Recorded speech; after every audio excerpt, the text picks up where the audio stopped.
Good morning, I'm Angelo Castro III. I'm Angela, and we are the Castros. Happy Friday to everyone. And since it's Friday, we're joined by... Buddha's Belly. Oh, Buddha's Belly with Meron Marjorie tayong Tan. chicken feet, yung favorite natin na fried rice, egg fried Egg rice fried na rice. tawag dyan. Tapos pansit canton. And of course, Lumpia. all-time favorite, lumpia. Dapat matikman yan ni Chef Gordon Ramsay. Kasi Oh, masarap din yan. matuwa rin yan si Chef.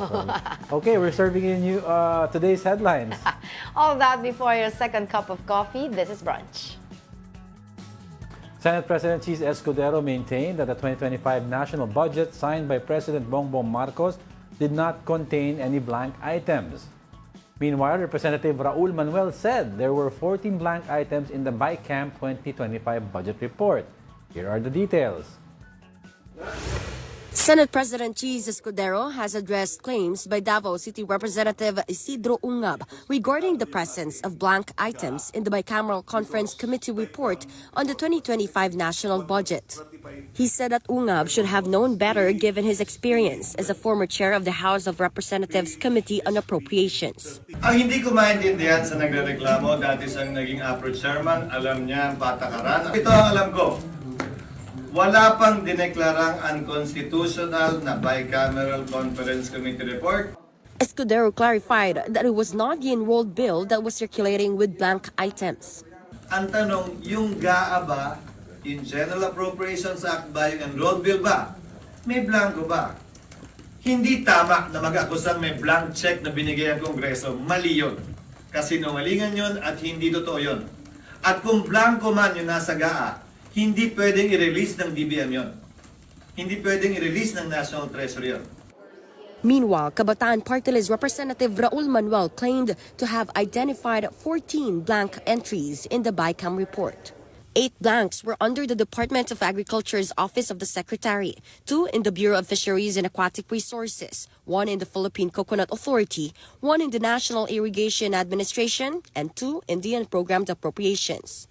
Very disappointing to know na totoo na yung BICAM report na nakarating sa mga mababatas na niratify ng House at ng Senate ay may mga blank.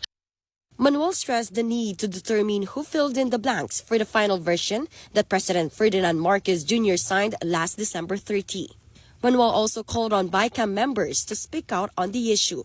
Under the law on falsification of legislative documents, those found guilty could face up to 6 years in prison and a fine of no less than 12 million pesos. Escudero and other lawmakers have now challenged those questioning the 2025 national budget to file a case in court.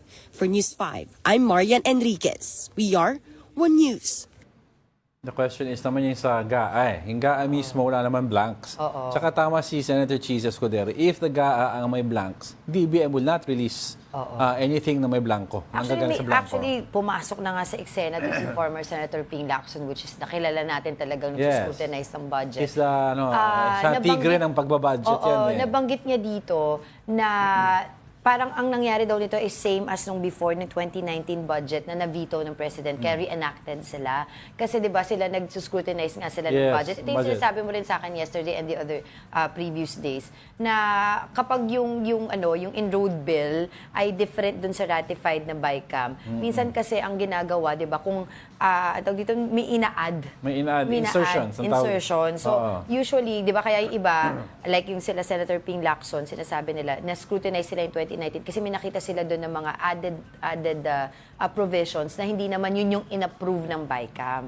So, ang pino-point out niya dito, if yung enrolled bill is different from the ratified BICAM report, ang ibig sabihin, ang tanungin mo dyan ng House of Representatives kasi sila yung in charge ng printing of this bill. Sabi na ngayon, teka lang tapos kung yung enrolled bill still contain blank spaces, the burden shift to the executive branch, particularly yung Department of Budget and Management. Kasi nasabi nila dito, even si Representative Raul Manuel, alamin kung sino yung nag-fill in nung blanks na yun. Oh. Okay. Then you were saying something. Okay na. No, hindi kasi I'm just pointing out yung Natunto naman naman lahat. Oo. Kasi ba sinasabi mo nga sa akin, kasi minsan may mga ina-add sila na hindi naman pala yun yung... Kaya minsan yung sa Senate, nagugulat sila, wala naman yun dun sa bill. Kaya sinasabi ni Senator Ping Lacson, dapat sinuscrutinize din talaga yan ng Senate. Which is yung ginagawa niya before. Sinuscrutinize naman yan, yung bicameral nga, yung from both chambers of Congress, upper and lower, scrutinized version, pasado na, pirmado na nila yung actual draft, tapos ang ginagawa nila, papaprint nila sa House Secretariat o yung final copy. Ang problema, during the printing of the final copies, bago pumapalo sa printer yan, minsan may mga siraulong congressman nag-i-insert or nag-a-add or iba yung amount. Pero ang assumption kasi ng bicameral committee is kung ano yung pinag-usapan nila by okay approve na natin to Approve na natin to. So, hindi na nila titignan yan. Yes. Kasi ang daming pahina niyan para tignan isa-isa. So, syempre, di ba, out of good faith, yung printed copy, they will all sign and transmit it to the President. Yes. And the President now will sign the General Appropriations which is yung sinasabi ni Senate President Cheese Escudero na there are no blank items sa General Appropriations Act, which is totoo naman. Kasi hindi naman pwedeng pirmahan ng Presidente yung GAA na may mga blank items. Why does Congress leave blanks? Kasi yung blanks kasi parang imbis na magkaroon sila ng stalemate in discussions, hindi sila nagkakaunawa sa budget ng isang, sabihin mo na, Bureau of Aquatic and Fisheries, di ba? Yung fisheries, yung budget niyan. Imbis na maipit sila dyan ng 10 araw, sige, move natin sa side, leave it blank, tapusin natin lahat, then we will go. Ganun ang ginagawa. Pero kaya may yun blanco never yan. magiging blanco At the final report. Ang General Appropriations Never. Act. So kaya nga 'di ba kahapon pinag-uusapan natin dito is iba yung dokumento na pinag-uusapan nung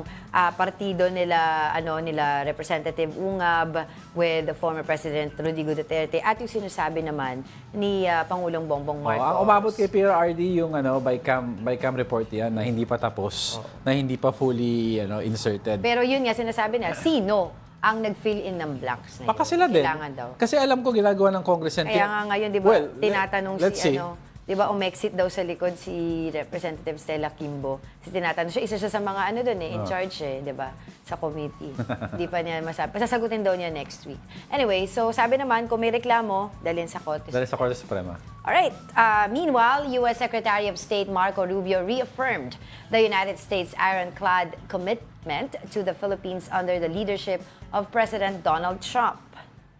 This assurance came during a recent call with Foreign Affairs Secretary Enrique Manalo. The two officials discussed ways to strengthen security cooperation, expand economic ties, and deepen regional collaboration. In a statement, the U.S. State Department said that Rubio condemned China's behavior, which undermines regional peace and is consistent with international law. Meanwhile, in a post on X, formerly Twitter, Manalo said the Department of Foreign Affairs looks forward to working with Rubio. Last week, Rubio called out the presence of China's monster ship inside the country's exclusive economic zone, or EEZ. In response, Chinese Foreign Ministry spokesperson Mao Ning said its activities in the Philippine waters were lawful. She added that the U.S. had no right to intervene in the South China Sea issue. Military cooperation between the U.S. and the Philippines should not undermine China's sovereignty and maritime rights and interests in the South China Sea, nor should it be used to endorse the illegal claims of the Philippines. Yan, Secretary Rubio, then Senator Rubio, had always close ties with our Philippine lawmakers. Madami siyang kausap. During the PRRD administration, madami rin siyang kausap about yung human rights issues. Yes. So he's always been in touch with us and supportive of our stance against China. And bago nga na si President Trump na inaugurate, di ba nagkaroon ng statement si Marco Rubio, very strong statement against China's trying to posture itself as a monster ship. Diba? No, in general, trying to posture itself sa West Philippine Sea issue. Kaya nga 'di ba hindi pa daw umiinit yung yung pag-upo niya bilang Secretary of State. Meron siya kaagad itong mga statement ito, which is pabor naman sa atin. Pero of course, as I've said, 'di ba, ang China ayaw nila na may ibang outsider, supposedly sinasabi nila, na nakikialam dito sa usapin ng West Philippines. Kasi sila, hindi nila kailangan outsider, alam nila yon. So malakas loob nila magsabi na we don't need outsiders joining in. How is any other country in Asia supposed to posture itself against China? Yung only other nation na nakikita ko is Japan. Although militarily, they're not a superpower, but they're an economic superpower. So Japan can stand up to China, but generally we need outside help if we're going to deal and we have equal footing. In other words, sa negotiating table, patas tayo para makapag scrap out or hack out a good deal beneficial for all of us. Kailangan may kasama tayong malakas-lakas, superpower, kumbaga. The Agriculture Department is considering imposing fines for violators of rice price cap. The DA said they may recommend stricter controls with penalties of up to 1 million pesos for violators. That is if the price cap fails to lower rice prices to reasonable levels. Recall that the agency has capped imported rice at 58 pesos per kilo in Metro Manila markets. But there are still stores that sell rice above the cap at 59 to 60 pesos per kilo. Nung nakausap ko yung ASEC ng DA sa kabilang programa sa One Balita Pilipinas, sinasabi niya nung first day ng implementation ng MSRP, they've Maximum seen sales retail price. maximum suggested Retail price. Nakita daw nila sa ibang mga pamilihan na meron pa rin nagtitinda ng 59, 60. Pero sinabi nila, winarningan lang muna nila. But on the second day, dapat talaga parusahan yung mga violators itong price cap. Minsan kasi yung Because it's in the law. mga vendors na to, tatry nilang makalusot by putting a tag on it, like super special, di ba? Pinagsabi na nga ng... Kaya ayaw na nila ng mga label. Bawal na nga yun maglalagay ng label. Basta dinurado, sinandoming, malagkit, yon. Pero lalagyan mo super special dinurado, well-milled sinandoming. Bawal na yung ganun. Bawal na. Kasi, Pero ngayon, ang tanong dito, hanggang kailan itong MSRP? Kasi sinasabi ng ibang mga small retailers, parang lugi sila dahil nga maliit lang sila. baka habang may food emergency. Yun ang sinasabi din ng ng DA, they will check every week.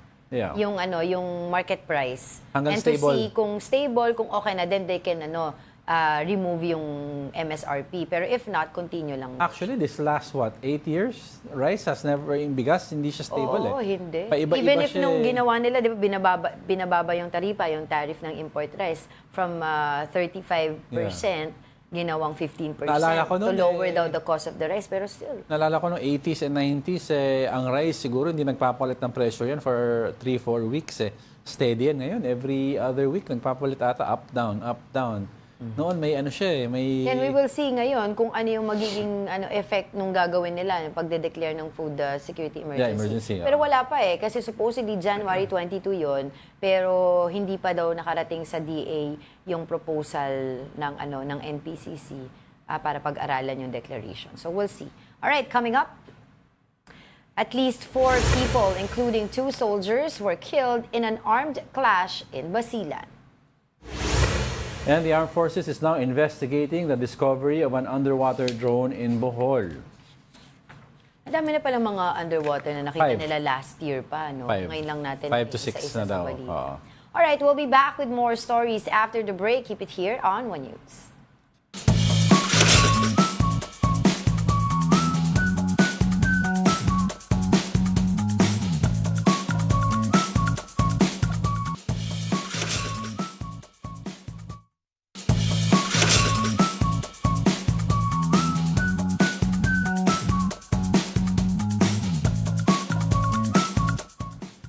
Good morning. You're still watching Brunch here on One News. Maraming salamat kay Margarita ng Budas Belly for this. Diba? We have Pancit, fried rice, lumpia. adidas, and lumpia. Fried lumpia. Yes. Oo. Okay, Sige, greetings. batiin ko lang itong mga nasa Facebook natin, as usual, na mga nanonood sa atin. Si Migs Ebron, unang-una daw siya nag-comment dito. Si Sam Pokemon Go, si Ralph, ayan, Ralph hi Domingo. Ralph, si Deng Pangilinan, si De Leon, Royupa, Lester, at saka of course, kay Elmer Reyes family na din sa atin. Si, what you call this? Si, Mina Benales. Oh, Jesse Mendez family. Mendez family. Tita Esther, si VJ, at saka si Ate Aiza. Good morning. Mother Earth, of course. Dito naman sa YouTube, si Summer Cabrera, yung ating mga usual suspects. Si Elmo Cardenas, happy Friday po sa inyo. Leonie Valdesoto, si, of course, Tita Daisy Cancho, Tito Naldi, Kuya Jopet, nanonood sila all the way from Antipolo. And happy birthday kay Patricia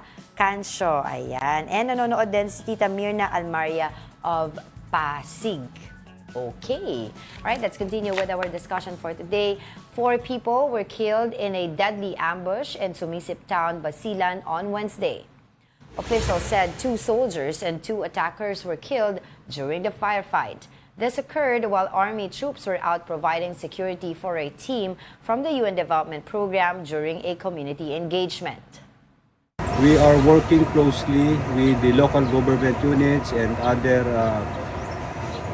law enforcement agencies to ensure na itong mga perpetrators na ito ay will be put to the folds of the law and justice will be served dun sa ating fallen heroes.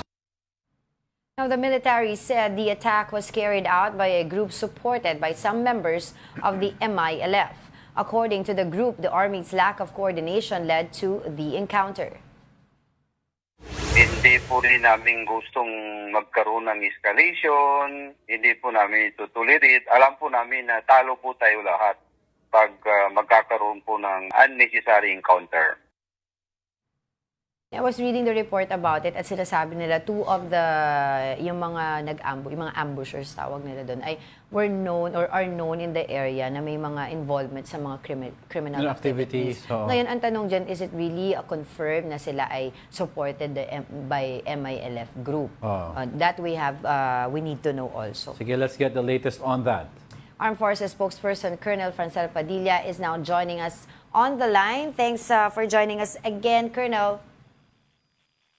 Good morning. Hello ma'am, magandang umaga po. Good morning po. Good morning sir. Magandang umaga rin po sa inyong mga taga-subaybay. Colonel, hingi lang po kami ng update sa inyo dito po sa nangyari na to. 4 po na katao ang namatay nga po dito sa Basilan Clash. Kamusta po yung mga nasugatan na sundalo? Una po sa lahat, we condone po with the family po, and extend po yung aming pusong pakikiramay dito po sa pamilya ng mga nasawi na tropa po natin, and we'd like to acknowledge po the heroism and the sacrifice that they offered para po sa ating kapayapaan. So, kamusta po yung mga nasugatan na sundalo natin? Nasaan na po sila?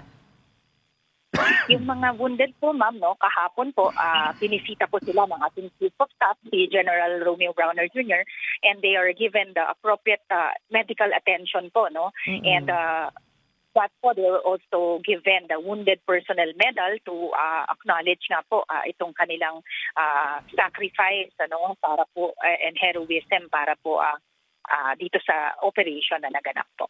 Yes, Colonel, sinasabi po ng kabilang panig na lack of coordination daw ang naging issue dito on the part of AFP, kaya daw nagkaroon ng encounter. Ano po ba yung mga events that led up to this actual encounter? Sir, we have to take into context that this is a humanitarian mission. So ang purpose po ng ating movement for that day is to provide for security po, para sa ating United Nations development practitioners. With that, ito po is a legit humanitarian mission. It was well coordinated, well in advance din po. Nandyan po yung communications that was given to their end and to all the sangay po ng pamahalaan na involved in this, we have to take into into context na ito po ay normalization process na po tayo at this point. Okay. So napakalayo na po ng narating natin dito sa peace process. And hindi na po tayo nagkakaroon ng mga areas na hindi pwedeng pasukin ng militar or anything to that effect, kasama po lahat yan sa peace process na nabuo natin. That's right. So that morning din po, we also would like to put it out there na ito pong ating brigade commander was together with the mayor and their group leader that morning. And in their conversations, kasama doon na talagang merong operations na gagawin po for development ng UNDP. And of course, naman po yan, kaakibat po ng mga development practitioners na kasama po talaga ang ating mga kasundaluhan sa kanilang mga movements. Okay. So, can you please enlighten us, Colonel, para lang po mas malinawan po kami dito sa mga naging issue na to, prior nga dun sa usapin na wala daw pong coordination. Can you tell us more about it? Ano po ba dapat na coordination yung ginawa para po hindi na po sana, naiwasan po sana ito pangyayari na ito? At ano po ba dapat yung protocol? On the side of the AFP, all the necessary protocols were made. There were advanced coordinations that were in place. Ang sabi ko nga, talagang magkasama pa itong mga leaders namin, both sides, in that morning. So they very well know that there are going to be movement from the armed forces of the Philippines. Over and above that, ma'am, with the peace process, well identified naman po ang ating sandatahang lakas ng Pilipinas. Our trucks are na meron naman po mga yan na talagang AFP own yan, army po yan, no? And our troops are well in uniform. So lahat po yan with the peace process na identified nga po ang ating ang mga tropa. So with that we don't need advanced coordination in order for us to do that. And plus it was a humanitarian mission. It was not a law enforcement mission at all. Yung mga involved dito, Colonel, yung they said that they belong to a group that supposedly is supported by the MILF. Could you tell us more about itong dalawang namatay? Kasi ang dami pong lumalabas na kwento out there para at least we get it straight from you about the identity of these people. Sir, on the side of the MILF, we have yet to get po the casualties and details on their side. Sa part po natin, nakikipagtulungan po tayo. This is an open investigation, and ang pino-point out nga po natin diyan, there were some members of them na nahiwalay nga po, naligaw ng landas. And ang panawagan po ng AFP dito is for them to face the consequences of their actions. Okay. Given po nga na may mga reports po na sinasabi itong mga nag-carry ng attack na to ay supported by some members sa MILF, meron na po bang statement na inilabas na rin ng MILF, or kayo po ba ay nakapagkaroon na po ng dialogue with them after this incident? May mga interviews na rin po na na-conduct on their end, and of course nagkaroon din po tayo ng press conference with our chief of staff din po, who immediately went to the area and tinignan nga po yung condition ng ating tropa, and also talk to our ground commanders.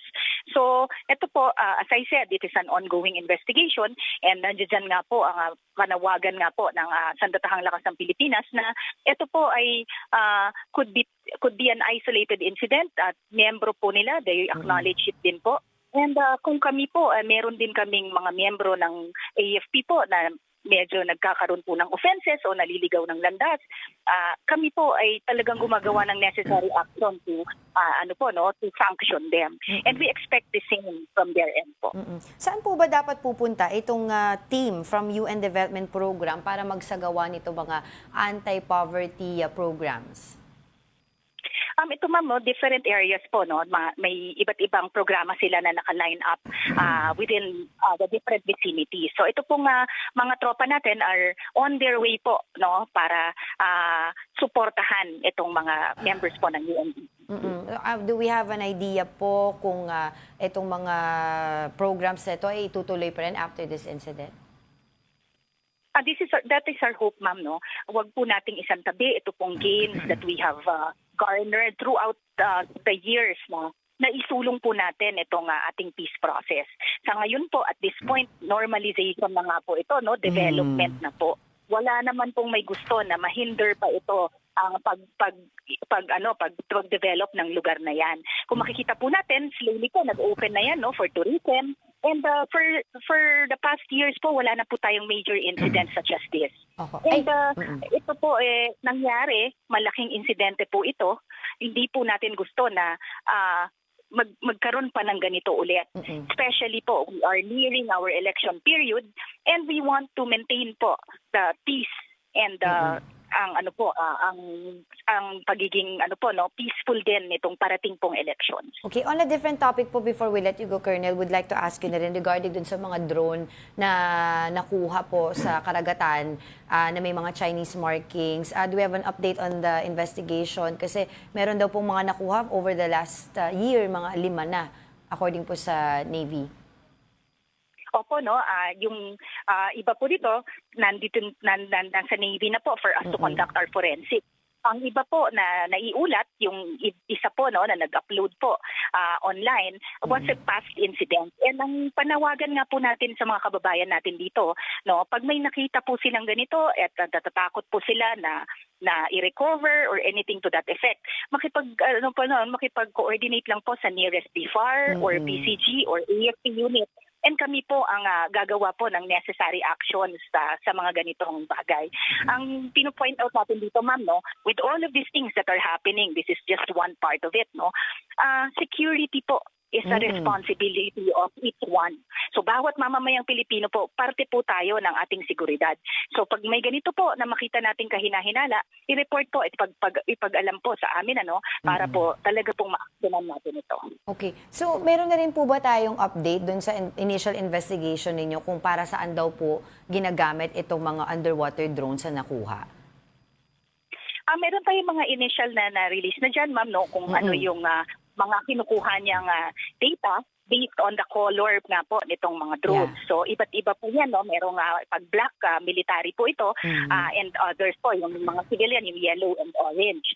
But ang natin dyan, ma'am, is what's important is saan ipinapadala yung data and what is the purpose of this collection of this data. So lahat po yan, ma'am, inaalam natin with our investigation and tinitignan nga po natin dyan how everything is connected to each other. So we're now taking a step back, looking at the bigger picture and connecting the dots. So ito po yan and moving forward, we'll let you know po how this is used in the coming days. Meron po bang, last na po, meron po bang mga certain markings na nakita natin upon the investigation that will point out country of origin ng mga underwater drones? Nailathala na rin po ito ng ating ng ibang ahensya po, ma'am, na una pong nag-forensics dito that there are Chinese characters in the sa mismong drone. But sa lahat course, na 5? Hindi ko, ma'am, alam yung exact kung yung 5 yon pare-pareho, but yung iba kasi, ma'am, parts lang po, hindi naman po lahat yung 5 ay buo. So there will be just some of them who has it and some na wala pong external marking. Kaya at this point po, before we conclude anything, of course, we want to be evidence-based po. Alright, on that note, maraming salamat po sa inyong oras. AFP spokesperson Colonel Francel Padilla. Happy weekend po. Happy weekend, ma'am, and maraming salamat po. The Armed Forces of the Philippines is investigating the reported sighting of an underwater drone in the waters of Bohol. The AFP stressed its commitment to national security and encouraged the public to remain vigilant. Meanwhile, the Philippine Navy clarified what the video was recorded in July 2024. The AFP also urged the individual who found the drone and posted the video on social media to immediately coordinate with the nearest military or naval units to ensure the proper handling and disposal of the equipment.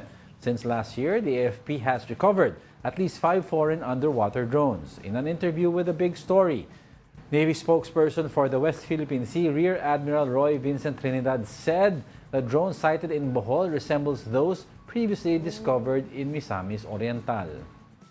Ito ay kapareho ng yellow drone and the red drone that was recovered in Initaw, Misamis Oriental. So we could say that most likely, parehas ang objective ng drone na to collect bathymetric data. Base yung data kasi na yan, for example, yung black ones na sinasabi ni Colonel Francel Padilla, yung military application, what it does kasi, it maps out routes pathway for a submarine usually. Kasi kinukuha niya yung depth ng isang lalim, yung temperature. Kasi ang submarine may certain temperature, may certain depth na kailangan para makadaan siya sa ilalim. So that's the data na kinukuha niya. Yung iba naman, focus on salinity dahil kung pwede ba mag-thrive ang isang development of species ng fish. They can do that also. Iba-ibang kaya hindi masabi ni Colonel Francel just kung saan binabato yung data, but definitely the yellow and the red are supposedly civilian in origin, and the black is military. Tsaka ito lang ba, ngayon lang ba, last year and today, present yung nagkakaroon ng ganito na sighting sa mga underwater drone? Actually, yung drone warfare has been happening for a long time. Even sa US, di ba may mga drones na nangyari? But usually You're kasi... saying here... No, I'm just saying in general, it's a world thing. Sa US allows drones to come into the airspace or water, provided it's not economic in origin. In other words, hindi makakakuha sa economic gains nila. Yung dito sa atin, we don't know how long have we been discovering drones sa waters. Yes. Basta ang alam lang natin for the past year, 5 or 6. Pas pag nakakita kayo, wag nyo nahawakan kasi we don't know naman how to dispose or handle Yeah, and the it. fishermen would not know, or anybody in the beach, baka hindi na alam anong difference between a drone and a torpedo. Pwede rin. Alright. In other news, President Bongbong Marcos recognized the significant contribution of the Asian Development Bank to the country during a farewell call with outgoing ADB President Masatsugu Asakawa at Malacanang on Thursday. Mobile journalist Julie Baiza has the report. President Ferdinand Marcos Jr. met with outgoing Asian Development Bank President Asakawa Masatsugu in Malacanang yesterday. During the farewell call, PBBM recognized the ADB's significant contributions to the development of the country. On the foreign assisted project, ADB especially, you've always been at the forefront of all the things that you do. And the biggest projects that we can do are with you. So we can look back at the time that you had here in the Philippines recently. We look back on it as a time that the engagements were very, very significant and very, very important in the Philippines. He also cited its critical role, especially during the COVID-19 pandemic. PBBM said that ADB support was critical to the country's recovery. Of particular note, the support of ADB during the pandemic. That was critical. That was absolutely critical for our recovery. Without your help, it would have been much more. He then described Asakawa's stay in the country as productive. Firstly, we're very happy that we can look back on the time as being a very, very important and productive, and literally constructive.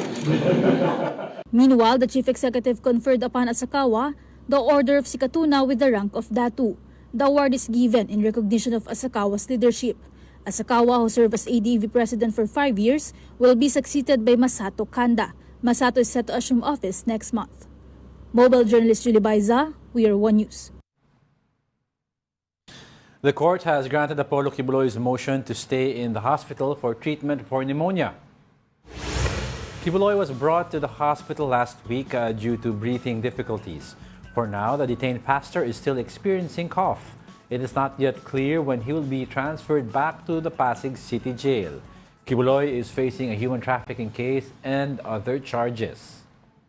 Maybe because he is not so used to the environment where he is placed now, and the ventilation may not be good for his health, knowing that he is already 74 years old.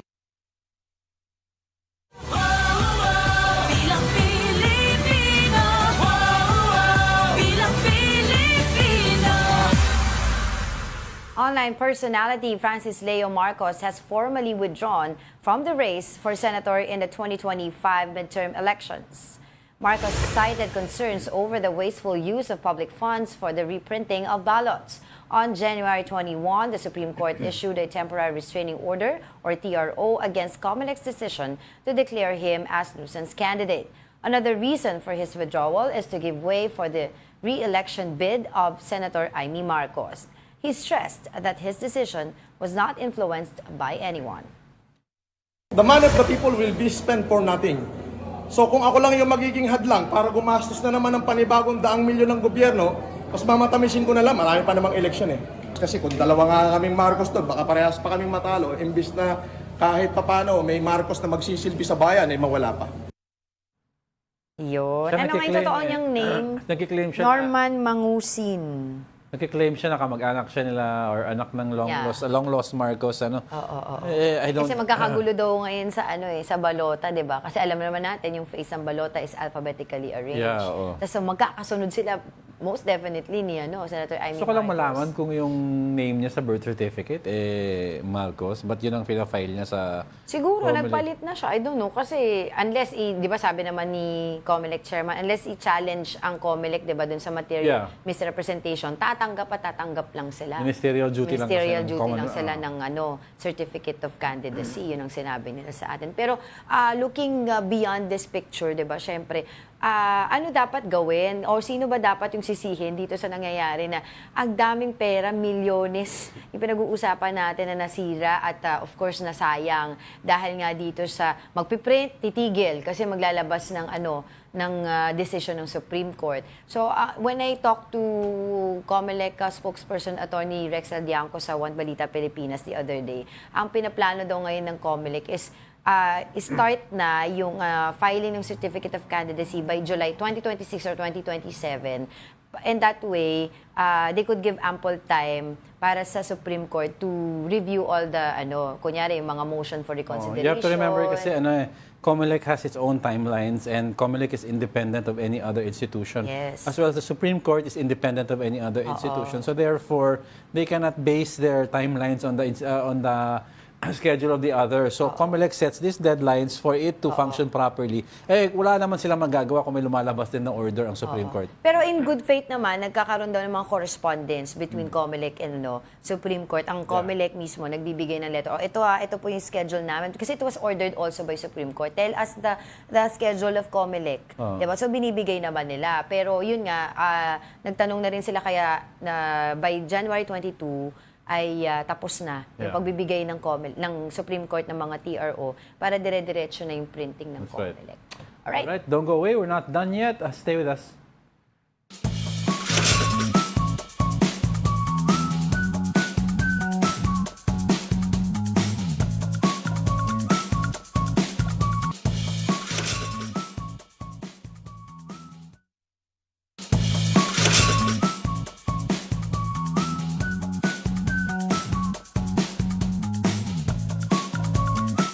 Welcome back. You're still watching Brunch here on One News.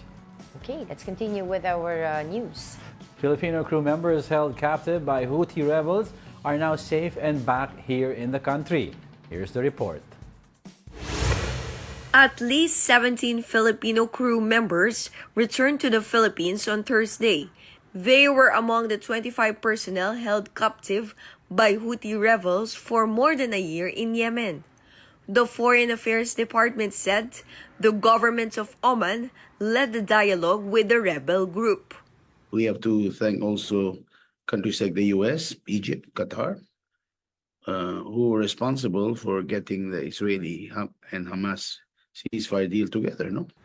The Filipino seafarers will immediately undergo psychosocial intervention. They're traumatized, but I'm sure home is a great medicine.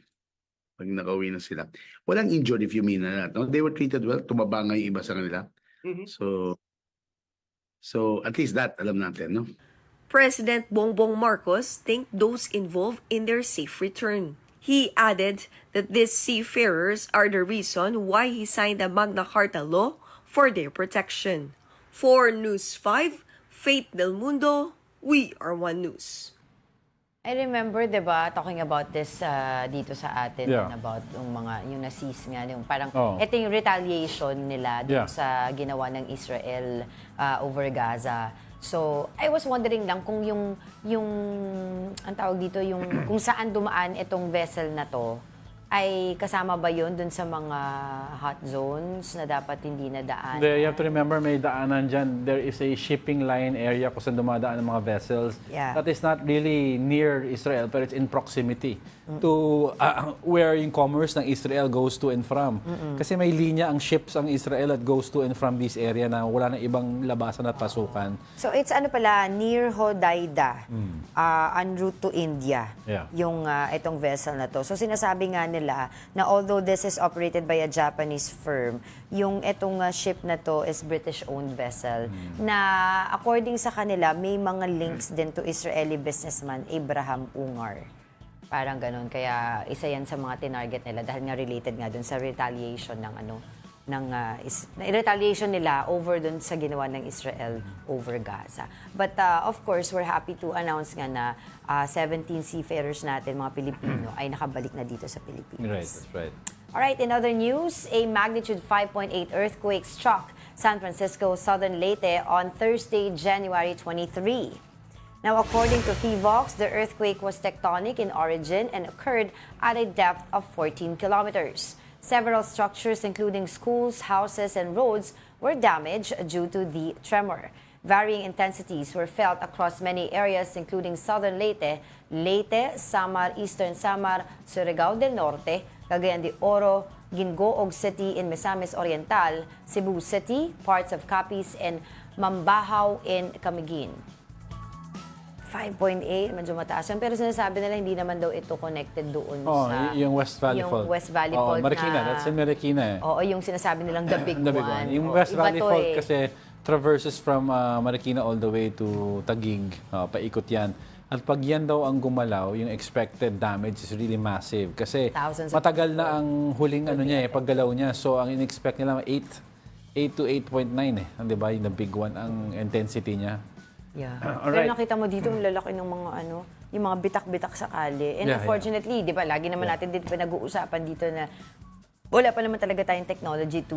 You cannot predict earthquake. You can, usually, may lead time ka na ilang minutes, slight tremors na makikita. Uy, may parating na earthquake, but you cannot predict the actual time, where it will happen. Kaya I remember nung pinag-uusapan pa yung the big one nga, di ba? Even before the pandemic, ang daming mga simultaneous exercises, yung mga drill na ginagawa in different agencies of the government to make sure na tayo mga mamamayan ay prepared nga para dito sa the big one. Tapos even in schools, 'di ba, yung mga bata nagkakaroon in several offices as well, mga they can check out yung mga PhilVox website kasi meron mga tsaka yung mga local LGU, may mga zones.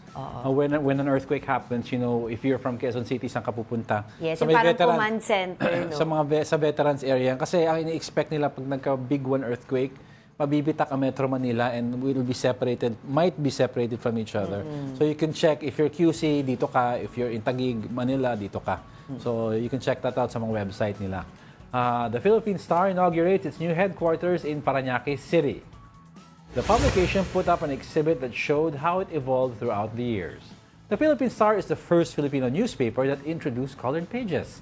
They stayed at their previous office in Port Area, Manila for over 3 decades.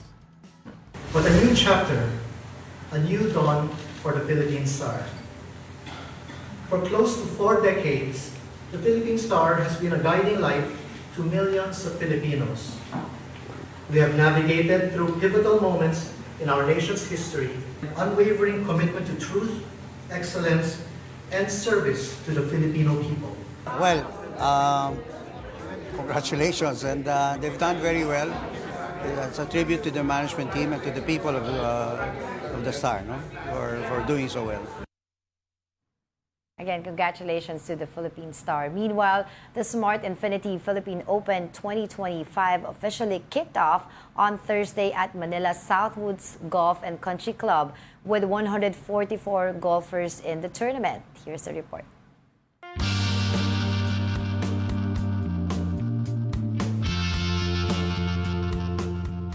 The Asian Tour Philippine Open 2025 is about to kick off with 144 participants vying for the coveted trophy. As mentioned, the Asian Tour Philippine Open kicks off with 144 participants. Several of those are our very own Filipino golfers. They shared their thoughts on the 10-year hiatus and having it back in home turf. My experience has been amazing.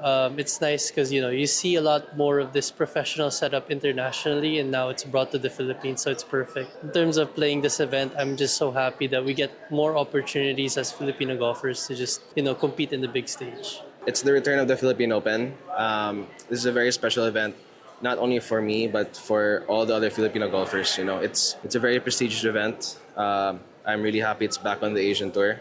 after 10 years. It's really important because I don't think we had an international tournament for past maybe 4 years. So it's good for an international tournament to finally come back here. So I'm excited to finally play at home and compete against the guys abroad. It's very good that the Asian Tour came back after all this time. We don't have that much events here. It would be nice if there were more, but the Philippine Open being back since 2017, if I'm not mistaken, it's really a pleasure and an honor to play, especially against these Asian Tour guys. It's a good way to test our mettle, see where our skills stand, and it's a pleasure playing with these guys also, Asian Tour players. My experience for this week, I'm really having fun. I'm having a really great time. I'm thankful for NGAP and Philippine Open for inviting me this week. Not taking it for granted and just trying to soak it all in and learn from the best.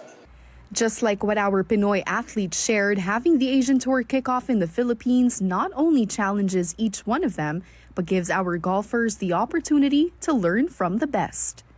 The Philippine Open runs from January 23 to 26 at the Southwoods Golf and Country Club. This has been Bea Escudero.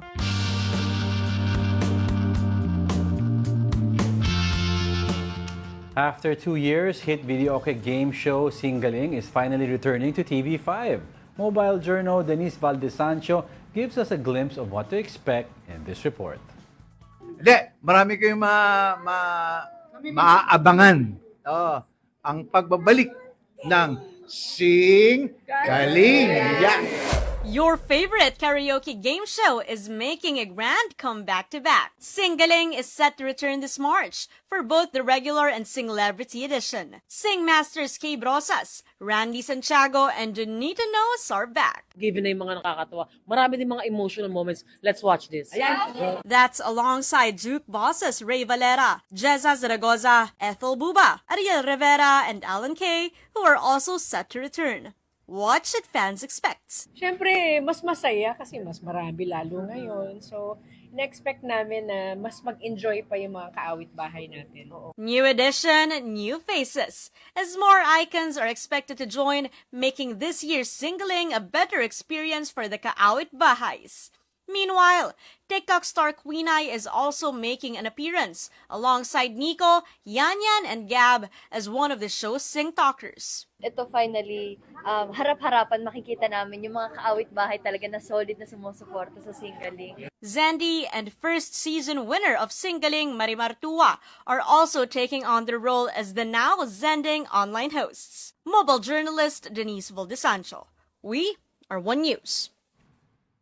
Yan. So, abangan natin yan dito sa TV5 at marami pang ibang mga shows na paparating for 2025. Uy, balikan ko pala kanina yung pinag-uusapan natin sa Comelec, yung mga tungkol sa pangalan sa balota. Di ba si Francis Leo Marcos, sabi nila hindi naman daw talaga totoo. Yes, that's not his real name. And pati yung story behind it na long lost relative daw ng mga Marcos siya. Oo, related daw siya sa Marcos. And pero I heard also daw, na namimigay pa siya ng mga before. Bigas-bigas, tulong-tulong.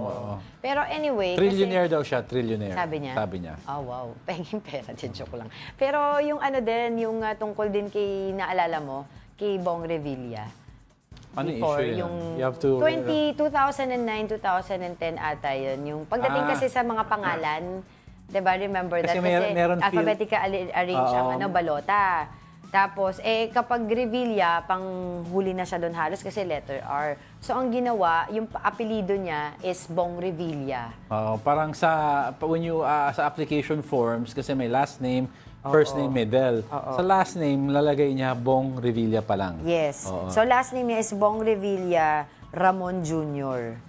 Yun yung naging Ramon niya. is his first parang name. At that time, suffix niya is junior. So when he ran at that time, so pang number 2, di ba? Kasi letter B Kasi in fairness kasi number Ramon two, ang number name two. niya, pero Ramon, Bong Revilla ang last name niya, tapos junior. Bong Revilla ang naging last name. Kaya umangat siya sa balota. Kasi nga naman, di ba? So ang tanong dito, hindi ko na kasi maalala, sobrang tagal na nito. Kung talagang na-change ito. I think na-change ito sa PSA, no? Para alam ko din sa Comelec, hindi na sila, di ba, hindi na sila tawag dito, alphabetical, di ba? They jumbled it already. Hindi, ngayon alphabetical. Ulit. Kaya nga yung si Mustafa, yung in-interview ko sa One Balita, Pilipinas, so mag-reprint na naman yung yung Comelec, di ba? So sabi ang nag-suggest si Senator Francis Kiko Pangilinan na gawin na lang pang ilalim para hindi na ma-jumble yung numbers ng mga kandidato.